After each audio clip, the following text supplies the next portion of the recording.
حسنت جميع خصاله صلوا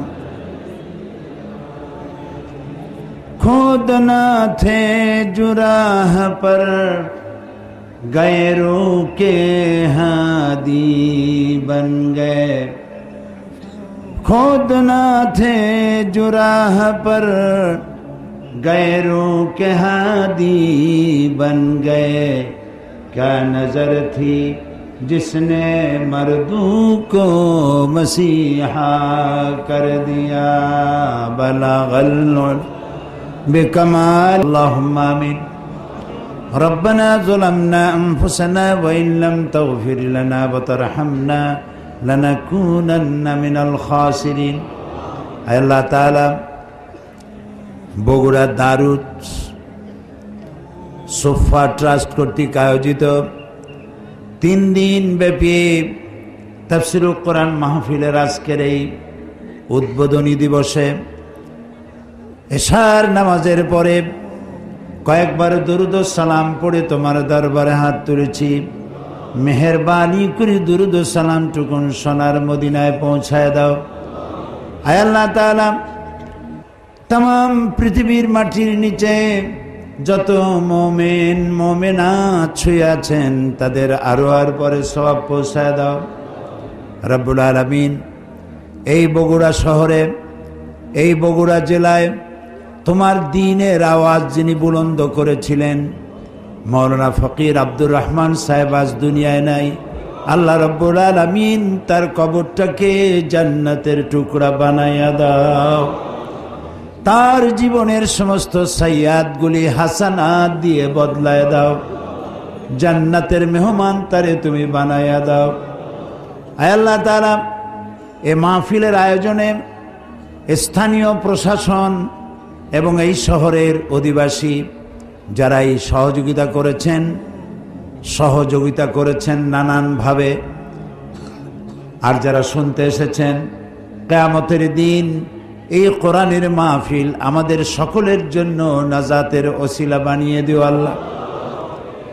ইয়া রব করম তু अगर करे वो बात दे जुबां को जो दिल पर असर करे रब्बना तक़ब्बल मिन्ना इन्नका अंतस समीउल अलीम व तुब अलैना इन्नका अंतत तव्वाबुर रहीम।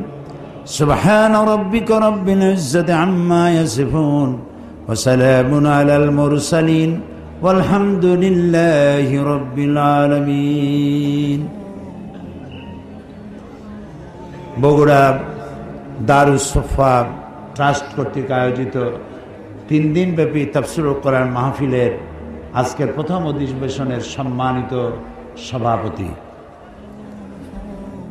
এই অধিবেশনে মঞ্চ উপবিষ্ট হাজারাত উলামায়ে কেরাম, আমার সামনে বসা বগুড়ার সম্মানিত নাগরিকবৃন্দ, পর্দার আড়ালের মা এবং বোনেরা, প্রিয় সাংবাদিক বৃন্দ, আসসালামু আলাইকুম ওয়া রাহমাতুল্লাহি ওয়া বারাকাতুহু। আমরা আল্লাহ সুবহানাহু ওয়া তাআলার দরবারে লাখো কোটি শুকর আদায় করি যে মহান আল্লাহ তাবারক ওয়া তাআলা কোরআনের মাহফিলে আমাদেরকে হাজির হওয়ার তৌফিক দান করেছেন। বিনয়ের সাথে সেজদা অবনত চিত্তে আল্লাহর দরবারে শুকর আদায় করছি। সকলে পড়ছি আলহামদুলিল্লাহ। সবাইকে উচ্চারণ করেছেন? সবাই উচ্চারণ করুন মোহব্বতের সাথে, পড়ুন আলহামদুলিল্লাহ। রব্বানা লাকাল হামদ হামদান কাসীরান তাইয়্যিবান মুবারাকান ফীহি ইয়া রব্বি লাকাল হামদু কামা ইয়ানবাগি লিজালালি ওয়াজহিকা ওয়া আযীমি সুলতানিকা। আমরা আল্লাহ তাআলার প্রশংসা করে নিলাম। বিগত 3টি বছর গোটা জাতি কোরআনে কারীমের কথা শোনা থেকে মাহরুম ছিল। আমাদের দেশের মানুষেরা কোরআন প্রিয়, 3টি বছর কোরআন শুনতে না পেরে তাদের কলিজা যেন মরুভূমির মতো হয়ে গিয়েছিল। যারাই এই কামটি করেছিল, কোরআন শোনা থেকে জাতিকে বঞ্চিত করেছিল, আল্লাহ তাআলা তাদের হেদায়েত নসিব করুন। এই মাহফিলের আয়োজন যারা করেছেন, প্রথমে তো আল্লাহর শুকর আদায় করলাম। কার শুকর আদায় করলাম? আল্লাহ তাআলা। এরপরে নবী করিম সাল্লাল্লাহু আলাইহি সাল্লাম বলেছেন, মান লাম ইয়াশকুরিন নাস লাম ইয়াশকুরিল্লাহ। যে ব্যক্তি মানুষের কৃতজ্ঞতা স্বীকার করতে পারে না, সে আল্লাহর শুকরিয়া আদায় করতে পারে না। তো প্রথমে তো আমরা আল্লাহর কৃতজ্ঞতা স্বীকার করলাম যে তিনি বছর পরে হলেও আমাদেরকে কোরআন শোনার সুযোগ করে দিয়েছেন, আলহামদুলিল্লাহ। এটা আমাদের কলিজা, সুবহানাল্লাহ। আরে ভালোভাবে কোন সুবহানাল্লাহ। এটা আমাদের কলিজা, এটা আমাদের রূহ, এটা আমাদের জীবনের বেঁচে থাকার, সম্মানের সাথে বেঁচে থাকার দলিল। তো এই কোরআন শোনার জন্য বগুড়ায় দারুস সুফা ট্রাস্ট আয়োজন করেছে।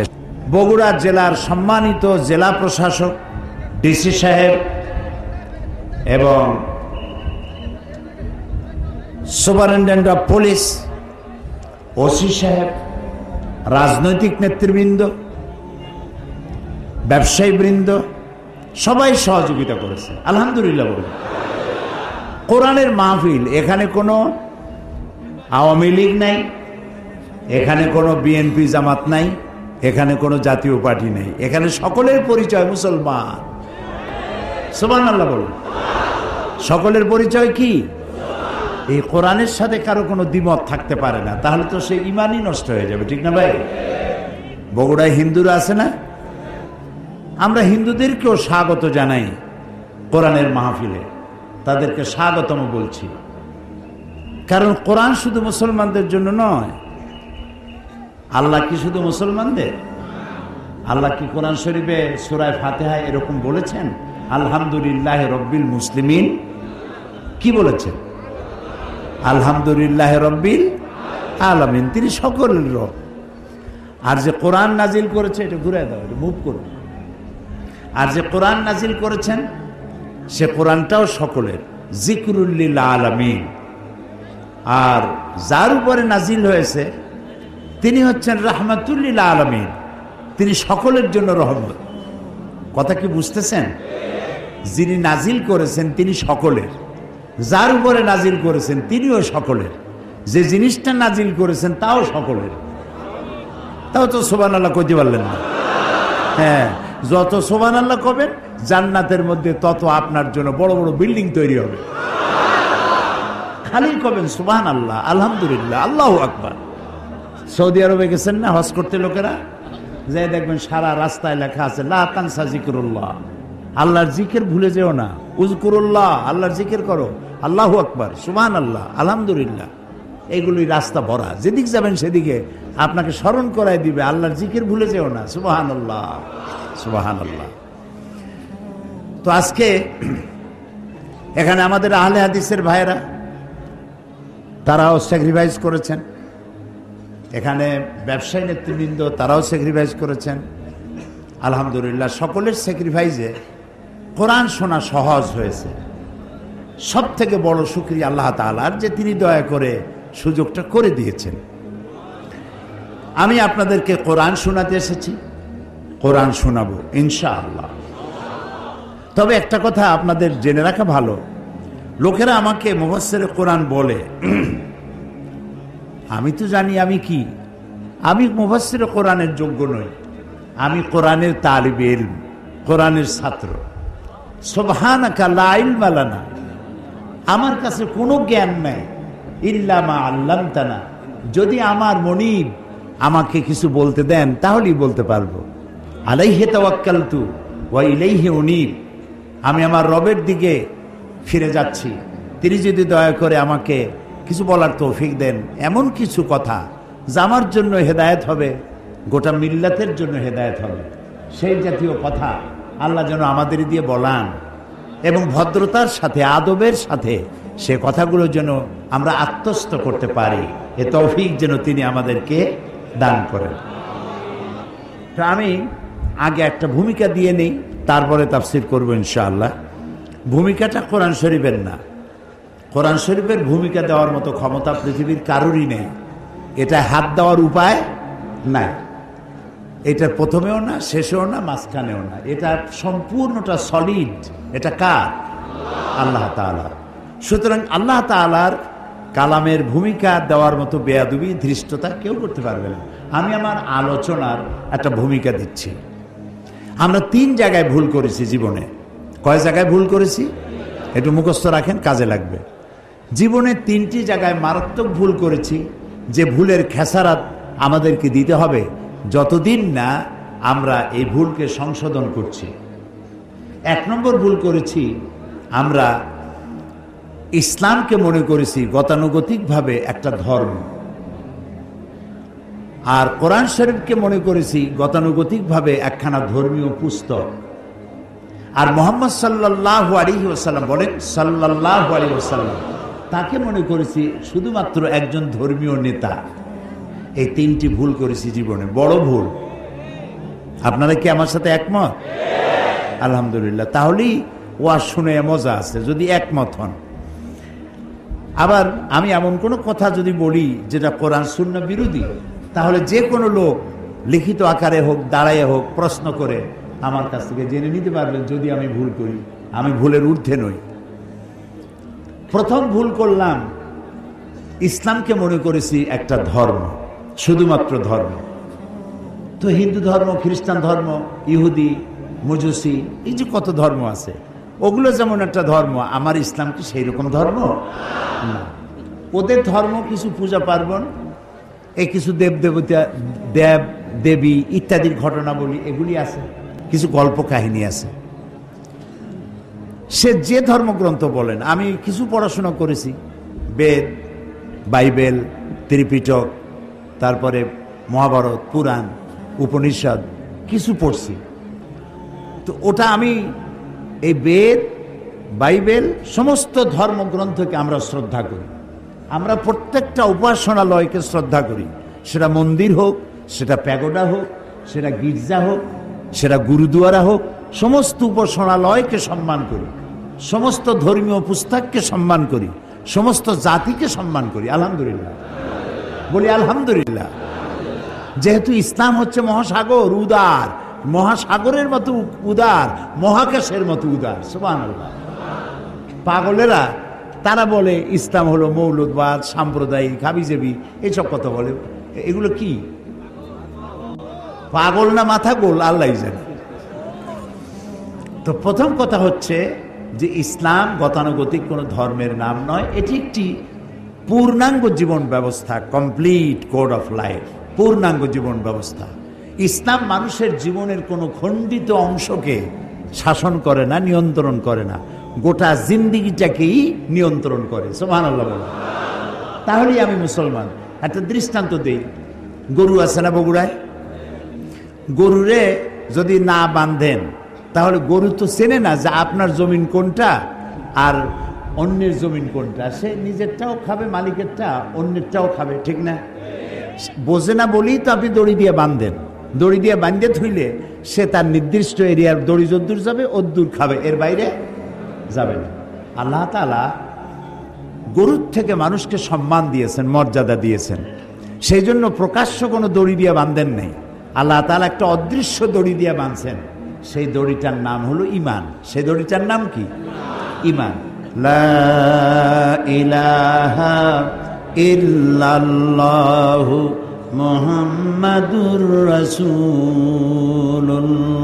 পড়েন, লা ইলাহা ইল্লাল্লাহ, লা ইলাহা ইল্লাল্লাহ, লা ইলাহা।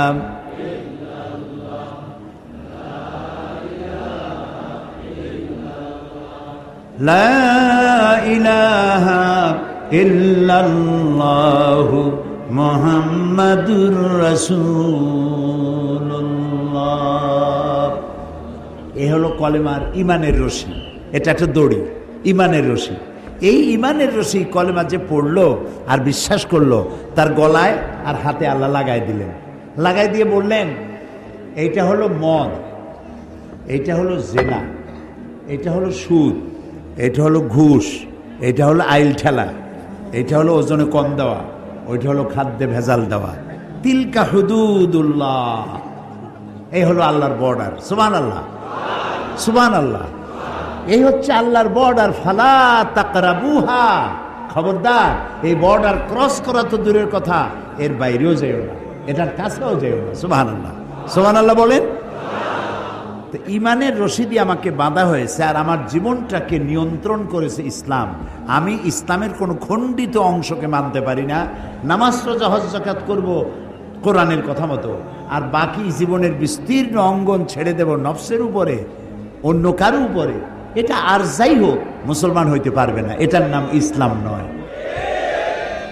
বুঝে আসছে কথা? তাহলে ইসলাম গতানুগতিকভাবে অন্যান্য ধর্মের মতো একটি ধর্ম নয়, এটি পূর্ণাঙ্গ জীবন ব্যবস্থা। গেল এক। 2 নম্বরে এই কোরআন, একে মনে করেছি ইবাদতের কিতাব। এখানে নামাজ আছে, রোজা আছে, হজ আছে, যাকাত আছে, এটা ইবাদতের কিতাব। আচ্ছা ভাই, আপনার কমন সেন্সকে জিজ্ঞেস করুন, আপনার সাধারণ জ্ঞানকে জিজ্ঞেস করুন।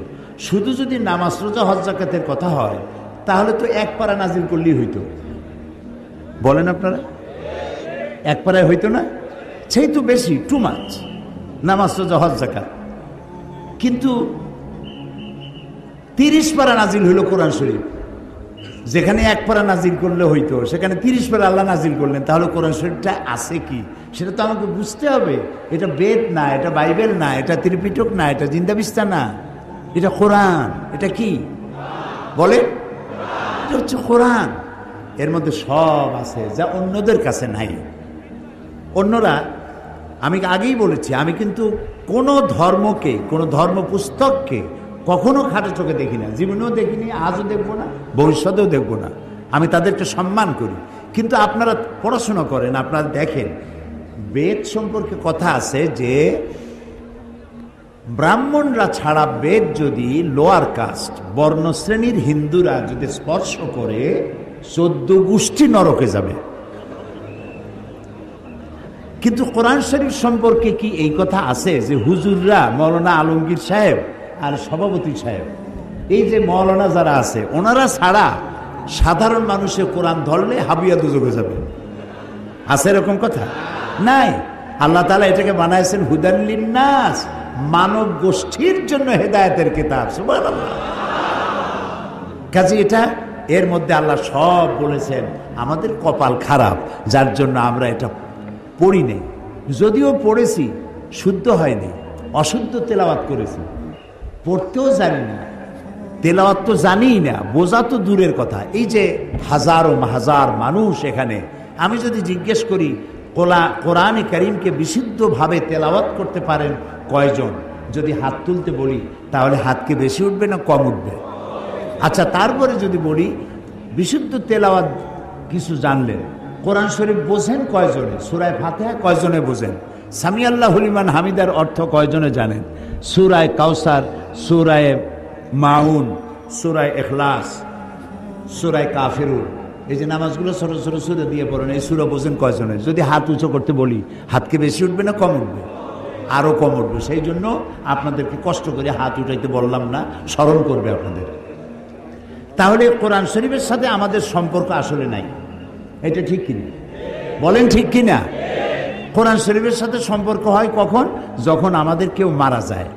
মরে গেলে একটু কান খুলে শোনেন, মরলে পরে, আমি জানি না বগুড়ার অবস্থা কি, আমার পিরোজপুর, এই বরিশাল, বিভিন্ন এলাকায় দেখছি মানুষ মরে গেলে তখন হেফজখানা থেকে কিছু হাফেজ, কিছু মৌলানা মৌলবী দাওয়াত দেয়, মরা লাশ সামনে নিয়ে ওইখানে বসে তেলাওয়াত করে। বগুড়ায় কি করে? হ্যাঁ, করে করে। আচ্ছা, এবার আপনি আপনার বিবেককে জিজ্ঞেস করুন, লোকটা তো মারা গেছে, লোকটা কি করছে? সে কি শুনতেছে? তো সে যখন শুনছে না, তখন তারে মরা মানুষটারে কোরআন শুনে লাভ কি? আহারে আহারে কপাল, আহারে কপাল। মরা মানুষকে কোরআন শোনায় লাভ নাই।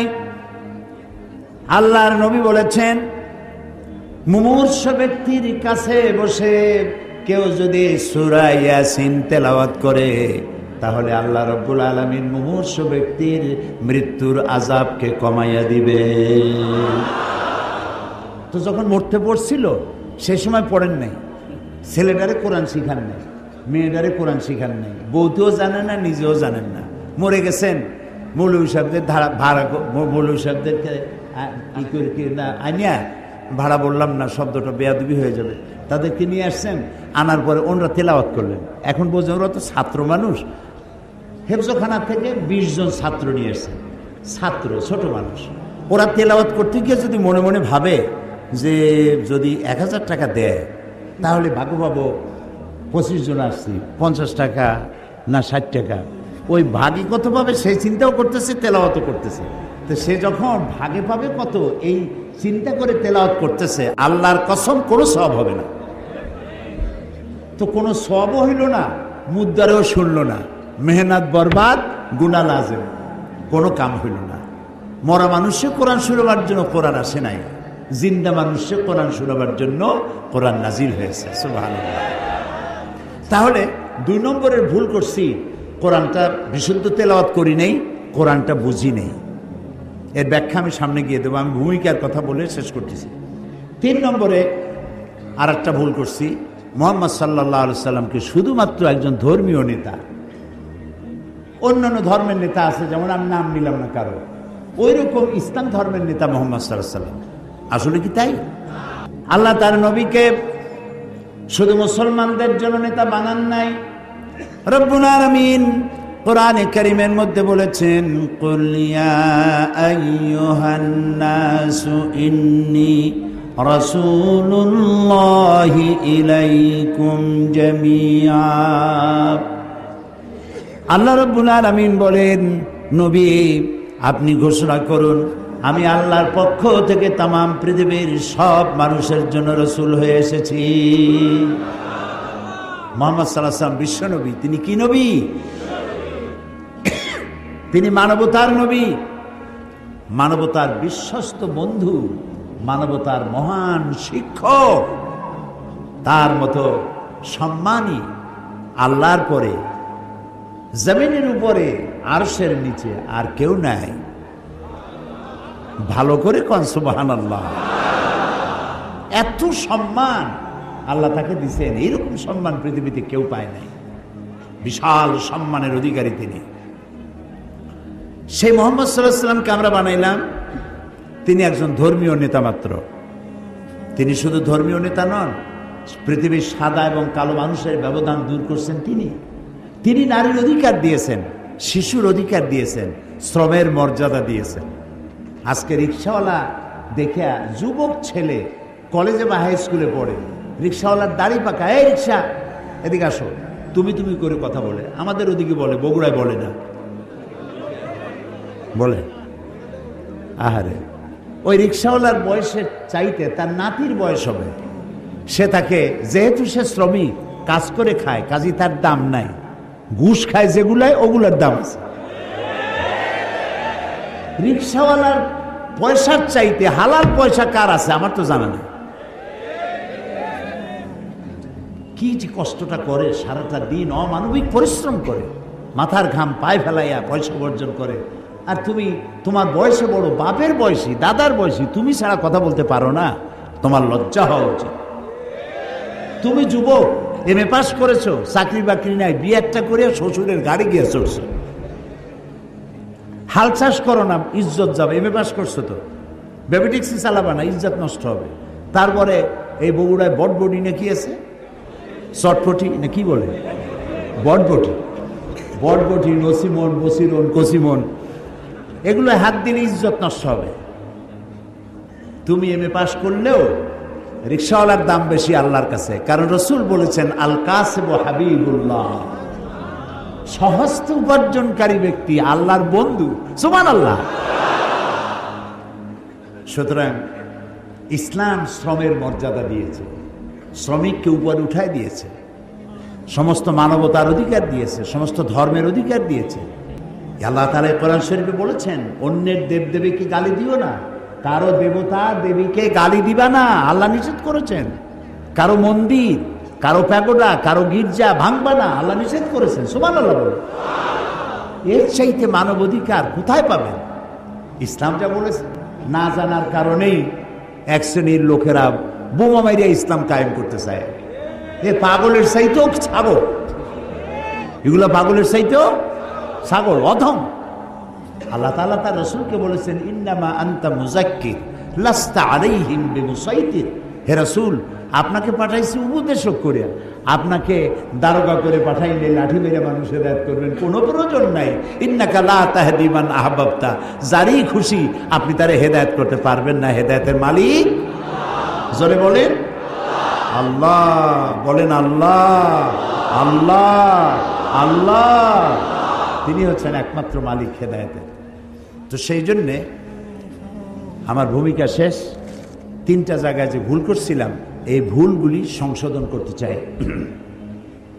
কোরআনটারে বুঝতে হবে। এখানেও একটা সমস্যা আছে। এক শ্রেণীর লোকেরা বলে কি যে কোরআন আমরা বুঝবো না, কোরআন আলেমদের কাম, আমরা এটা বুঝবই না। কোরআন ভুল যদি পড়ি আর ভুল অর্থ করি, জাহান্নাম ছাড়া কোনো রাস্তা নেই, এগুলো মৌলবীদের গাড়ি উঠায় দাও, আসো আমরা হাদিস পড়ি। আচ্ছা ভাই, হাদিস হচ্ছে কোরআনের ব্যাখ্যা।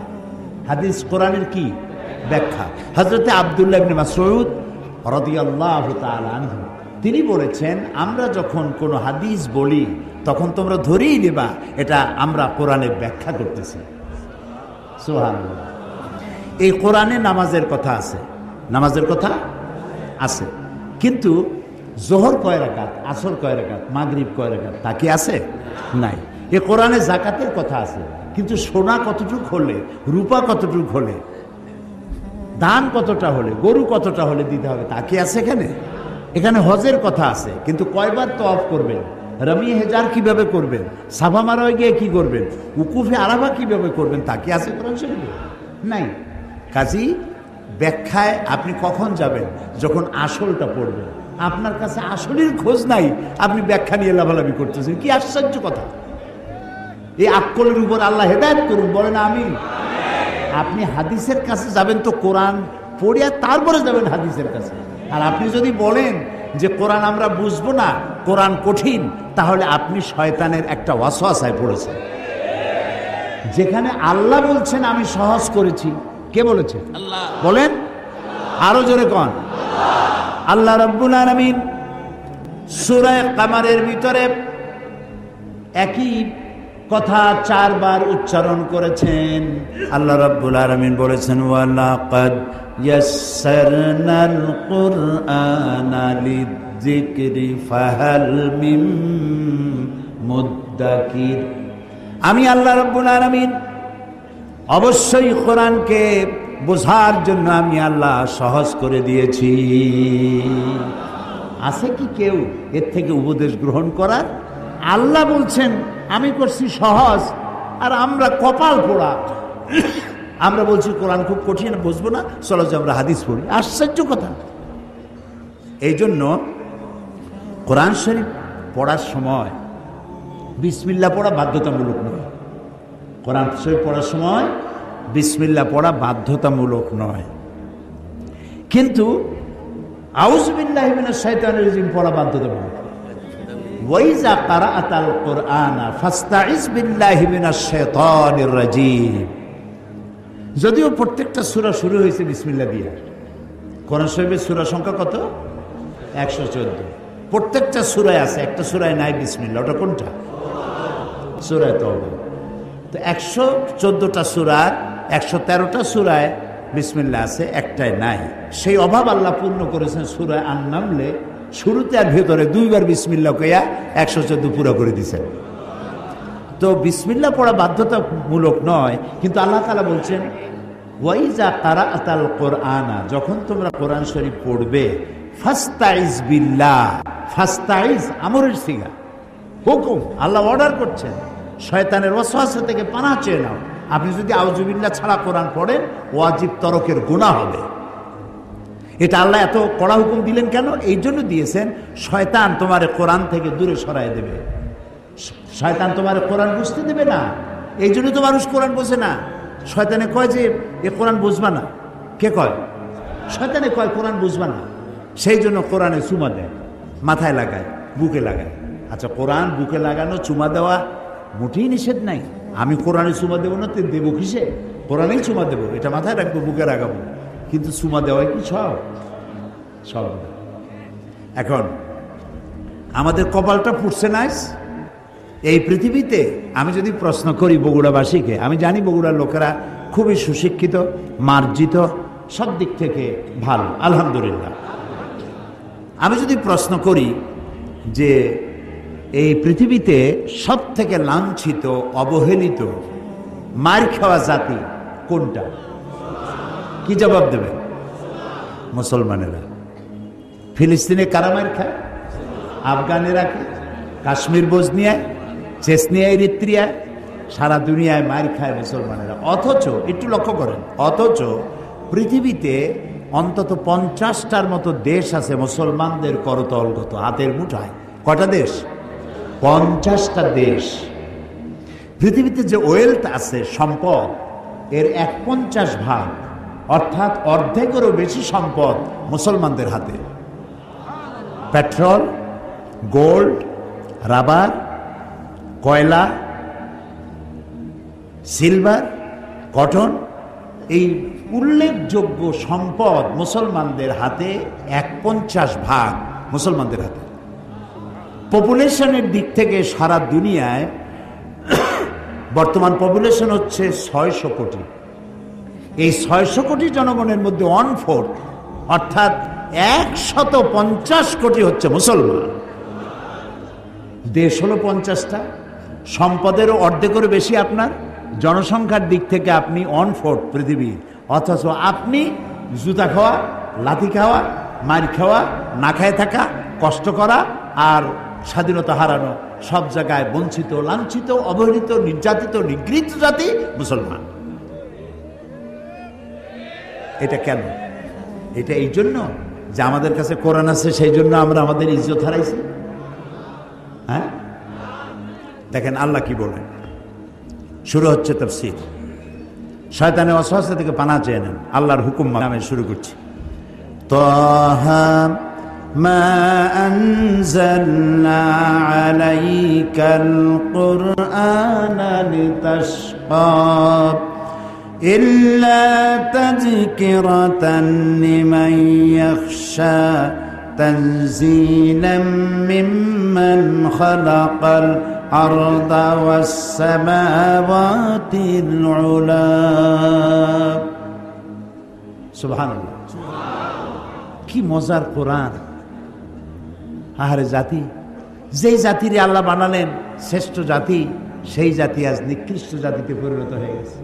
আল্লাহ তাআলা বলছেন, তাহা, হে নবী, মা আনজালনা আলাইকাল কুরআনা লিতাশকা, এই কোরআন আমি এই জন্য নাজিল করি নাই যে আপনার কষ্ট হবে। সুবহানাল্লাহ, বলেন সুবহানাল্লাহ। এই কোরআন এর জন্য নাজিল করি নাই যে আপনি কষ্ট পাবেন। এটা কি? ইল্লা তাযকিরা, এটা একটা নসিহত, এটা একটু উপদেশ। লিমান ইয়াখশা, যারা আল্লাহকে ভয় করে, যারা আল্লাহকে ভয় করে চলে তাদের জন্য নসিহত। আর এই নসিহত যারা মানবে তাদের কপাল খুলে যাবে। তো কপাল যদি আজ আমার পুড়ে থাকে, তাহলে কোরআন ছেড়েছি তাই কপাল পুড়েছে। এই পোড়া কপাল কি জোড়া লাগাতে চান? পোড়া কপাল জোড়া লাগাতে চান? কারা কারা চান দেখি তো, পোড়া কপাল জোড়া লাগাইতে চান? আলহামদুলিল্লাহ, আলহামদুলিল্লাহ, হাত নামান। আলহামদুলিল্লাহ। আমরা আমাদের পোড়া কপাল যদি জোড়া লাগাতে চাই, তাহলে সুপার গ্লু মাখলেই হবে নাকি?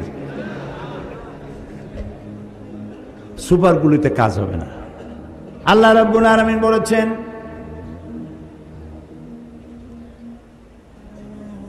আমি ইন্নাল্লাহা লা ইউগাইয়িরু মা বিকাওমিন হাত্তা ইউগাইয়িরু মা বিআনফুসিহিম, আমি কোন জাতির ভাগ্যকে পরিবর্তন করি না যতক্ষণ পর্যন্ত সেই জাতি নিজের ভাগ্যই নিজেরা পরিবর্তনের জন্য সচেষ্ট হয়। তোমরা যদি তোমাদের ভাগ্যকে পরিবর্তনের জন্য সচেষ্ট হও, তাহলে আমি তোমাদেরকে ভাগ্য পরিবর্তন করে দেব। এটার নাম পরশ পাথর। এটার নাম কি? পরশ পাথর। আল্লামা নবী করিম সাল্লাল্লাহু আলাইহি ওয়াসাল্লাম একটি অধঃপতিত সমাজকে কি করে চরিত্রবান বানানো যায়, কিভাবে ভালো বানানো যাবে, যেই জাতি চুরি করে, ডাকাতি করে, জিনা করে, ব্যভিচার করে, মানুষের মর্যাদা যেই জাতির ভিতরে নাই, এই জাতির ভাগ্য কেমনে ভালো হবে। হেরা পাহাড়ে বসে তিনি চিন্তা গবেষণা করতে লাগলেন। 40 বছর বয়স যেদিন পূর্ণ হয়ে গেল, আল্লাহ তাআলা কোরআন নাজিল করে দিলেন। হেরা পাহাড় থেকে কোরআনের আয়াত নিয়ে তিনি দুনিয়ায় অবতীর্ণ হলেন, দুনিয়ায় এলেন। কোরআনের সংস্পর্শে যারা এলো, জিরোগুলি সব হিরো হয়ে গেল। আল্লাহু আকবার, আল্লাহু আকবার, আল্লাহু আকবার। হযরত ওমর, যিনি আল্লাহর নবী হত্যা করতে আসছে, সাধারণ মানুষ না, আল্লাহর নবী হত্যা করা কত বড় কঠিন কাজ। সেই রাসূলকে হত্যা করতে আসছে। এই কোরআন যখন তেলাওয়াত শুনলেন, এই জায়গাটা ঠিক আমি যেখান দিয়ে তেলাওয়াত করতেছি, এই জায়গাটা তিনি তেলাওয়াত শুনছিলেন, জীবনের পরিবর্তন হয়ে গেল। তিনি চিন্তা করলেন, এই কথা তো মানুষের কথা হইতে পারে না, এত সুন্দর মানুষে বানাবে কি করে? এটা তো আল্লাহ চ্যালেঞ্জ করেছেন। পৃথিবীতে সব জিনিসের নকল বেরোয়, আসল বেরোবার আগেই নকল বেরোয়। আর নকলে তো বাংলাদেশ ভালো চ্যাম্পিয়ন। পৃথিবীতে সব জিনিসের নকল আছে না? কিন্তু কয়েকটা জিনিসের নকল নেই। তার মধ্যে একটা হচ্ছে কোরআন। সুবহানাল্লাহ, পারবে না। আল্লাহ রাব্বুল আলামিন বলেছেন, তামাম পৃথিবীর সমস্ত মানুষ আর জিন সব যদি একত্রিত হয়ে যদি প্রচেষ্টা চালাও, পরস্পরকে সহযোগিতা যদি করো, এই কোরআনের মতো করে একখানা কোরআন বানাইতে পারবে না। আল্লাহ তাআলা আরো বলেছেন, যদি পারো তো কোরআনের মতো একখানা কোরআন বানাও। এই চ্যালেঞ্জ কেউ কবুল করতে পারলো না। আল্লাহ পাক তার চ্যালেঞ্জকে আরো একটু সহজ করে দিয়ে বললেন, 10টা সূরা বানাও। তাও কেউ পারল না। আল্লাহ এই পরীক্ষা আরো সহজ করে বললেন, ইন কুনতুম ফি রাইবিম মিম্মা নাযালনা আলা আবদিনা ফাআতু বিসূরাতিন মিন মিথলি। আমার বান্দার উপরে আমি যে কোরআন নাজিল করেছি, যদি তোমাদের সন্দেহ হয় তাহলে কোরআনের মতো করে ছোট্ট একটি সূরার মতো করে একটা সূরা বানাও। আল্লাহ তাআলা বলেন, ফাইন লাম তাফআলু ওয়া লান তাফআলু ফাত্তাকুন নারাল্লাতী ওয়াকুদুহান নাস ওয়াল হিজারা। আল্লাহ তাআলা বলছেন, পারবা না এবং কখনোই পারবা না। তো দুনিয়ার সব জিনিস নকল হয়েছে, কোরআনের নকল আজও হয় নাই, ভবিষ্যতেও হবে না। ইনজিল নাজিল করেছেন কে? আল্লাহ তাআলা। জাবুরকে নাজিল করেছেন, তাওরাতকে নাজিল করেছেন। আল্লাহ কি বলছেন, ইনজিল আমি হেফাজত করব, তাওরাত আমি হেফাজত করব, জাবুর আমি হেফাজত করব? বলেন নাই। কেন বলেন নাই? কারণ বলার দরকার নাই। ও শরীয়ত তো আল্লাহ মোকাম্মল করেননি। আরো কিতাব আসবে, সেই কিতাবখানার নাম কোরআন। এইটা নাজিল হবে। এইটা নাজিল করে আর নবী আসবে না। লা নবিয়্যা বা'দি ওয়ালা রাসূলা। আল্লাহর নবী রাসূলুল্লাহ সাল্লাল্লাহু আলাইহি ওয়াসাল্লামের পর আর কোন নবী রাসূল আসবে না। নবীও আসবে না, রাসূলও আসবে না। আর আল্লাহর পক্ষ থেকে একটি শব্দ পৃথিবীর মানুষের জন্য আর আসবে না। আর যে আসবে না, সেই জন্য আল্লাহ তাআলা এটা হেফাজতের দায়িত্ব নিলেন। আল্লাহ রাব্বুল আলামিন বলেন, ইন্না নাহনু নাযালনা যিকরা ওয়া ইন্না লাহু লাহাফিজুন। কোরআন নাজিল করেছি আমি আল্লাহ, আর এর সংরক্ষণের সবটুকুন দায়িত্ব আমি আল্লাহ গ্রহণ করেছি। প্রিয় ভাই সব, কোরআনের কথা বলতে বলতে আমি তো শেষ করতে পারবো না। জীবনে বয়স তো কম হলো না, 70-এর কাছাকাছি চলে এলো। এই 70-এর কাছাকাছি বয়সের অর্ধ শতাব্দী, প্রায় 50 বছর কোরআনের খেদমতে নিয়োজিত আল্লাহ রাখছিলেন। দেশে বিদেশে পৃথিবীর 5টি মহাদেশের অন্তত 50টিরও বেশি দেশে কোরআন নিয়ে দৌড়াইছি, ছুটে বেড়াইছি। এ কোরআন শুনে পর্যন্ত যারা মুসলমান হলেন আল্লাহর গোলামের হাতে, তাদের সংখ্যা 600-র কাছাকাছি হয়ে গেছে। এই কোরআন শেষ করতে পারবেন না আপনি।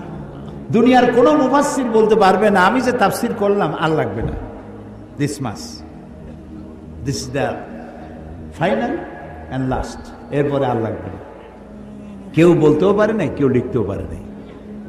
কারণ আল্লাহ তাআলা অন্যত্র বলেছেন, সূরা কাহফে বলেছেন, قُلْ لَوْ كَانَ الْبَحْرُ مِدَادًا لِكَلِمَاتِ رَبِّي لَنَفِدَ الْبَحْرُ قَبْلَ أَنْ تَنْفَدَ كَلِمَاتُ رَبِّي وَلَوْ جِئْنَا بِمِثْلِهِ مَدَدًا।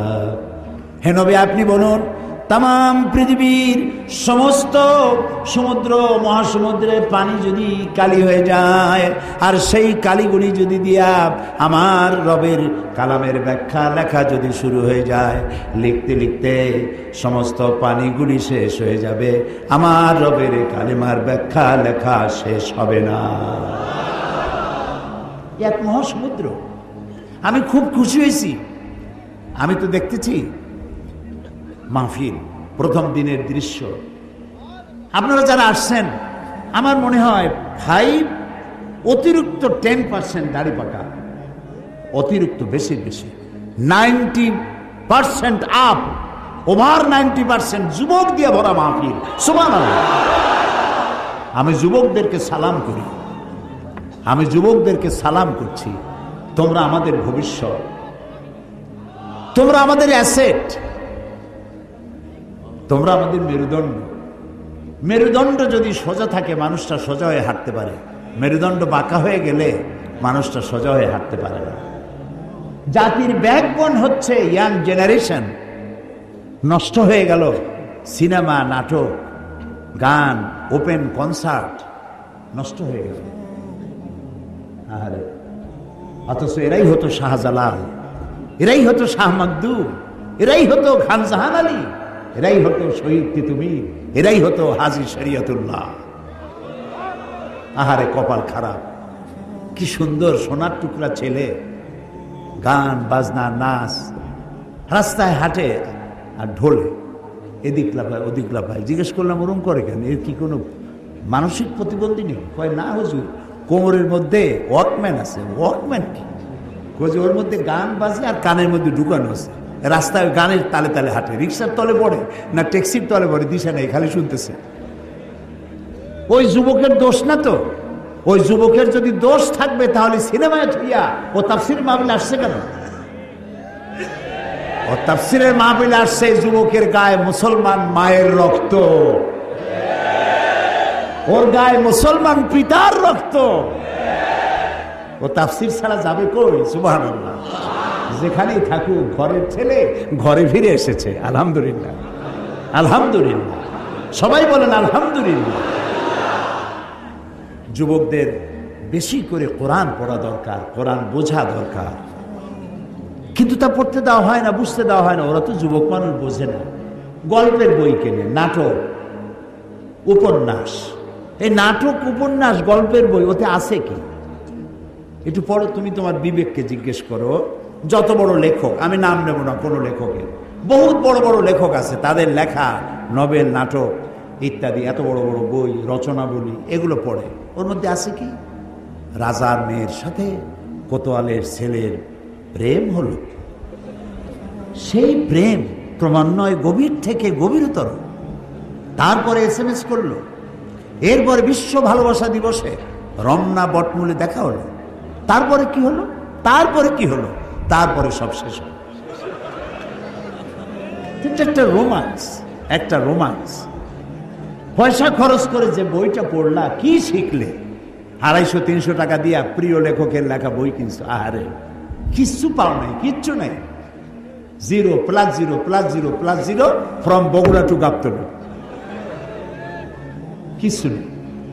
আর কোরআন শরীফ পড়ো, প্রত্যেকটা লাইন তোমাকে সোনার টুকরা বানায় দেবে। আহারে কোরআন শরীফ।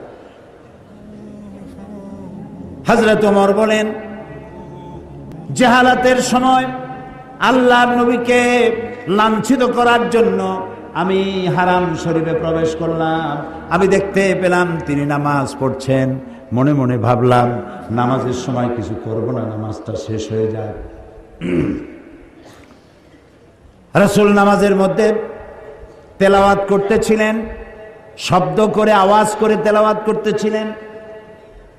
আমি পেছনে দাঁড়ানো, নামাজ শেষ হলেই টর্চার করব। তেলাওয়াতে এত মজা লাগলো, মজা তো লাগবেই, একে তো কোরআন আর তেলাওয়াত করতেছেন তিনি যার উপরে নাজিল হয়েছে। সুবহানাল্লাহ, সুবহানাল্লাহ, আল্লাহু আকবার। কি মজা, যার উপরে নাজিল হয়েছে তিনি তেলাওয়াত করছেন। হযরত ওমর বলেন, তেলাওয়াত শুনে মনটা পাগল হয়ে গেল। মনে মনে ভাবলাম মুহাম্মদ সাল্লাল্লাহু আলাইহি সাল্লাম তো জীবনে কোনো কবির সাথে চলাফেরা করেন নাই। নিশ্চয়ই কোনো জিন তাকে রাতের বেলায় কোনো জিন তাকে শিখায় দিয়েছে, নইলে মিলায় মিলায় কিভাবে বলে, এটা বোধহয় কোনো জিনের কথা হবে। হযরত ওমর বলেন, আমি যখন মনে মনে ভাবলাম এটা কোনো জিনের কথা, রাসূল তখন নামাজের ভিতরে তেলাওয়াত করলেন, ইন্নাহু লাকাউলু রাসূলিন কারীম। এটা হচ্ছে এক মহান বার্তাবাহকের বর্ণনা। হযরত ওমর ভাবলেন, আমি তো মনে করছিলাম জেনের কথা, তো জেনের কথা যদি না হয় তাহলে এটা মুহাম্মদ সাল্লাল্লাহু আলাইহি ওয়াসাল্লাম তলে তলে কবি হয়ে গেছে। দেখেন না কোরআন শরীফের মিল কি, প্রত্যেকটা আয়াতের সাথে অপূর্ব মিল। সুবহানাল্লাহ। হযরত ওমর যখন বললেন, আমি মনে মনে ভাবলাম নবীজি কবি হয়ে গেছেন, অমনি তিনি নামাজের ভিতরে তেলাওয়াতে তিনি পড়লেন, ওমা হুয়া বিকাউলি শাইরিন কালিলাম মা তুমিনুন। না না না, এটা কোনো কবির কথা নয়, তোমরা খুব কমই বিশ্বাস স্থাপন করে থাকো। হযরত ওমর বলছেন, আমি অবাক হচ্ছি, আমি মনে মনে চিন্তা করি আর ওইটার জবাব আসে নামাজের মধ্যে, তো বড় আশ্চর্য কথা। তাহলে তো শুধু কবি না, উনি গণকও হয়ে গেছে, তা নাহলে মনের কথা বুঝে কেমনে? হযরত ওমর বলেন, আমি যখন ভাবলাম মুহাম্মদ সাল্লাল্লাহু আলাইহি ওয়াসাল্লাম গণক হয়ে গেছেন, তখন আমি শুনতে পেলাম তিনি তেলাওয়াত করতেছেন, ওয়ামা হুয়া বিকাউলি কাহিনিন কালিলাম মা তাযাক্কারুন। না না না, এটা কোনো গণকের কথা নয়। আল্লাহু আকবার। হযরত ওমর বলছেন, আমার কাছে মনে হচ্ছিল যেন আমার পায়ের তলা থেকে মাটি সরে যাচ্ছে। কি আশ্চর্য, মনে মনে যা চিন্তা করি তারই জবাব আসে। আচ্ছা, এটা জেনের কথা নয়, কবির কথা নয়, গণকের কথা নয়, তবে এটা কি? যেই না মনে আমার প্রশ্ন উদয় হলো, তবে এটা কি? অমনি রাসূল আবার তার তেলাওয়াতের মধ্যে তিনি, রাসূল তো তেলাওয়াত করতেছেন, তিনি তো জানেন না যে পিছনে ওমর দাঁড়াইয়া অঙ্ক মিলাইতেছে। সুবহানাল্লাহ। এ কুদরত কার? রাসূলুল্লাহ দোয়া করতেন, আল্লাহ ওমরাইনের জন্য তো, দুই ওমরকে আল্লাহ তুমি ঈমান আনার তৌফিক দিয়ে দাও। দুই ওমর, এক ওমর হলেন ওমর ইবনুল খাত্তাব, আর আরেকজন হলো ওমর ইবনুল হিশাম আবু জাহল। এই দুই ওমরের জন্য তিনি দোয়া করতেন, আল্লাহ ওদের নেতৃত্ব দেওয়ার দারুণ কোয়ালিটি, এই লোকগুলো আমার হাতে দিয়ে দাও, ইসলামের জন্য দিয়ে দাও। আল্লাহু আকবার। তো রাসূলের দোয়া একজনের জন্য কবুল হয়েছে, হযরত ওমর ইবনুল খাত্তাবের জন্য। হযরত ওমর বলেন, আমার চোখের সামনে প্রশ্নবোধক চিহ্ন ঘুরতেছে, এটা জেনের কথা নয়, কবির কথা নয়, গণকের কথা নয়, তবে এটা কি? যখনই মনে মনে চিন্তা করছে তবে এটা কি, অমনি নবীজি তেলাওয়াত করলেন, তানজিলুম মির রাব্বিল আলামিন। এটা হচ্ছে আল্লাহর পক্ষ থেকে নাজিল করা, নাজিলকৃত কিতাব। সুবহানাল্লাহ। হযরত ওমর তিনি বলছেন, আমার কাছে মনে হচ্ছিল ইসলাম, ঈমান তার নিজস্ব শক্তি নিয়ে যেন আমার কলজার মধ্যে গেড়ে বসতেছে, কিন্তু তখনও হেদায়েতের সময় আসে নাই বলে তখনও তিনি ঈমান আনতে পারেন নাই। পরবর্তী সময় সূরার, আমি যেখান থেকে তেলাওয়াত করলাম সূরায়ে তাহার, এই তেলাওয়াত শুনছিলেন। আর তারপরে তিনি যে তরবারি দিয়ে রসুলকে হত্যা করতে গিয়েছিলেন, এগুলো আপনাদের জানা আছে, সেদিকে যেতে চাই না। তরবারি টরবারি ভালাই দিয়া লা ইলাহা ইল্লাল্লাহু মুহাম্মাদুর রাসূলুল্লাহ ঈমান নসিব হয়ে গেল। তো এই কোরআন হিরো জিরোকে কি বানাই দিল? বলেন, হিরো বানাই দিল। আর কোরআনের সাথে যারাই বেয়াদবি অতীতে করেছে, বর্তমানে করে, ভবিষ্যতে করবে, সে যত বড় হিরো হোক আল্লাহ তারে জিরো বানাই দিল। ও বগুড়ার যুবকেরা, বগুড়ার যুবকেরা, তোমরা কি জিরো হতে চাও না হিরো হতে চাও? যুবকদের উচ্চ কণ্ঠে শুনতে চাই, তোমরা কি হতে চাও? তোমাদেরকে হিরো বানাবে এই কোরআন। সুবহানাল্লাহ, সুবহানাল্লাহ।